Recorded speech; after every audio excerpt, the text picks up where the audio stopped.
सुनने का मौका मिला। टेली कॉन्फ्रेंसिंग के माध्यम से 5000 से भी ज्यादा स्थानों पर भारत में इस कार्यक्रम को आयोजित किया गया। कार्यक्रम में भारतीय जनता युवा मोर्चा की अहम भूमिका रही। युवा मोर्चा के राष्ट्रीय कार्यकारिणी सदस्य होने के नाते मुझे जमुई में जो जज्बा, जो ऊर्जा आज मतदाताओं के बीच में दिखा, वाकई मैं उसको देखकर बहुत खुश हूँ, प्रसन्नित हूँ कि हमारे प्रति, हमारे शीर्ष नेतृत्व यानी कि आदरणीय प्रधानमंत्री नरेंद्र मोदी जी के प्रति लोगों के मन में इतनी अच्छी भावना है, इतना उत्साह है। और निश्चित रूप से आने वाले 2024 के चुनाव में सभी लोग खुल के वोट करेंगे, भारतीय जनता पार्टी के पक्ष में वोट करेंगे। मैडम, ये एक जननायक कर्पूरी ठाकुर को भारत रत्न का अवार्ड दिया गया है, किस रूप में दिखती है? मैं प्रधानमंत्री मोदी जी का, मैं और जमुई वासी और तमाम बिहार वासी सभी उनका तहे दिल से शुक्रिया अदा करते हैं। मुझे लगता है कि it was long due and now that he has been honoured with this award, it is a great privilege for all the Bihari's.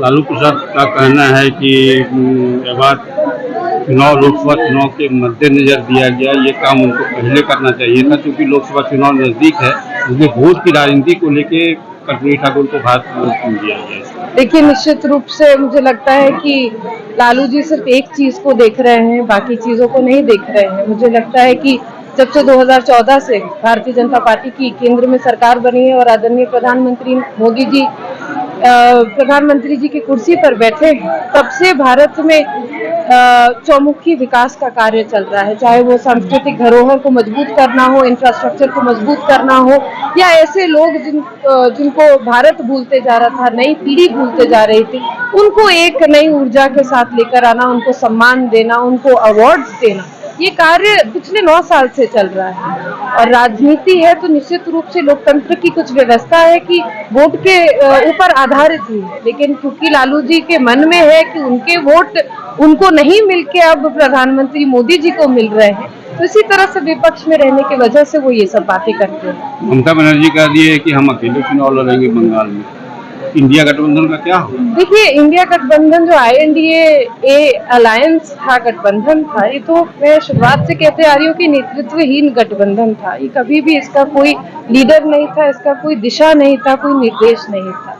ये पूरी तरीके से नरेंद्र मोदी जी को और भारतीय जनता पार्टी की सरकार को कमजोर करने के लिए बनाया गया था। और जब चुनाव करीब आ रहा है तो देखिए ये लोग किस तरह से बिखर रहे हैं। जैसा मैंने कहा था कि रावण के भी 10 सर होते हैं, इनके भी 10 सर थे, और रावण का जिस तरह से विनाश हुआ, इनका भी विनाश निश्चित रूप से होगा।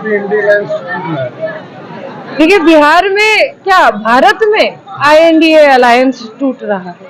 चाचा के स्वागत करने के लिए कैसे तैयार हैं? देखिए, अभी तो कोई भी डिसीजन या निर्णय नहीं लिया गया है, तो उस पर कुछ भी टिप्पणी करना मुझे नहीं लगता कि उचित है। अभी भारतीय जनता पार्टी स्वतंत्र रूप से कार्यकर्ताओं के साथ, जनता के साथ काम कर रही है, जनता के हित में काम कर रही है। अभी हम लोग हाल में 22 तारीख को राम मंदिर का निर्माण कार्य संपन्न हुआ। ऐसा लगा कि पूरे देश में हर्षोल्लास का माहौल है, सब लोग एकजुट होकर सेलिब्रेट कर रहे हैं। आज 25 तारीख को मतदाता दिवस के दिन सभी लोग एकजुट होकर मतदाताओं का सम्मान कर रहे हैं, लोकतांत्रिक व्यवस्था का सम्मान कर रहे हैं। तो निश्चित रूप से हम लोग अपने काम में जुड़े हुए हैं। अब गठबंधन के बारे में कोई ऐसा दिशा निर्देश नहीं आया है, तो ये तो हवाई बातें हैं, कौन किसके साथ जाएगा नहीं जाएगा, लेकिन भारतीय जनता पार्टी आज मजबूत है और आज अपने दम पे चुनाव लड़ने के लिए तैयार है। आपको भी राजनीति का बहुत ज्यादा अनुभव हो गया, आपको लगता है कि बिहार में सत्ता परिवर्तन हो? नहीं, देखिए, आप लोग ये समझ लीजिए कि मैं आज राजनीति में जो आई हूँ तो अपने पूज्य पिताजी और अपनी माँ, जिस तरह से वो लोग सेवा भाव के साथ राजनीति करते थे, उसी भाव के साथ मैं भी राजनीति में आई हूँ। और जी, मुझे आज 3 साल से ज्यादा एक विधायक के नाते जरूर हो गया है, लेकिन मेरा कोई भी टिप्पणी करना राष्ट्रीय या शीर्ष नेतृत्व के ऊपर अभी उचित नहीं है, संभव है। अगर नीतीश जी ऐसा निर्णय देते हैं कि वो NDA के साथ जाने का निर्णय लेते हैं, तो श्रेयसी उस निर्णय को किस रूप में देखती है? देखिए राकेश जी, अगर कोई भी सवाल आप अगर से शुरू करते हैं तो संभावनाएं अनेक हो जाती हैं। मुझे नहीं लगता कि इन संभावनाओं के ऊपर अभी चर्चा करना उचित है। अच्छा, दूसरी एक आखिरी सवाल यह है कि बिहार में शीतलहर बहुत जारी है, चरम पे है। के पाठक का कहना है कि स्कूल में छुट्टी नहीं दी जाए, और जबकि डीएम ने आदेश जारी किया था कि बच्चों के शीतलहर को देखते हुए स्कूलों में छुट्टी दी जाए। दोनों में ठनाठनी है। तो क्या लगता है? देखिए, मुझे लगता है कि के पाठक जी जो काम करना चाह रहे थे वो कर नहीं पा रहे हैं। कहीं ना कहीं उनको भी इस राजनीति में खींचा जा रहा है, उनको भी काम करने नहीं दिया जा रहा है। एक पदाधिकारी के रूप में जब वो शिक्षा विभाग का कमान उन्होंने संभाला था तो हम लोग निश्चित रूप से खुश थे और हम लोग चाहते थे कि उस तरह का एजुकेशनल रिफॉर्म जो बिहार को चाहिए वो मिले। लेकिन मुझे लगता है कि सरकार का दबाव है या सरकार स्वयं उनके साथ नहीं है, क्योंकि डीएम का कुछ और कहना और सीनियर सेक्रेटरी का कुछ और कहना, इसका मतलब ये है कि कहीं ना कहीं सरकार आपस में ही एक साथ नहीं है। तो ये जो गठबंधन, महागठबंधन की सरकार इस वक्त चल रही है, निश्चित रूप से अपने आप को डुबाने का एक उदाहरण है जो के पाठक जी के रूप में सामने आ रहा है। तो बच्चों छुट्टी देनी चाहिए या नहीं? नहीं, निश्चित रूप से देखिए, अगर इस तरह की शीतलहरी का मौसम है और बच्चों को कठिनाई हो रही है, फॉग है, सुबह के समय ज्यादा फॉग होता है, बच्चों को स्कूल से छुट्टी जरूर देनी चाहिए। इनफैक्ट ऐसी कुछ व्यवस्था बनानी चाहिए कि ऑनलाइन क्लासेस, जैसे कोविड के माध्यम में हम लोग ने केंद्र स्तर पे देखी थी, उस तरह के ऑनलाइन क्लासेस से बच्चों को शिक्षा रुकनी नहीं चाहिए, लेकिन स्कूल इस वक्त जाना कठिन है। जब एक अंतिम सवाल का जवाब दे दीजिए कि लोकसभा में इस बार बीजेपी कितना पार?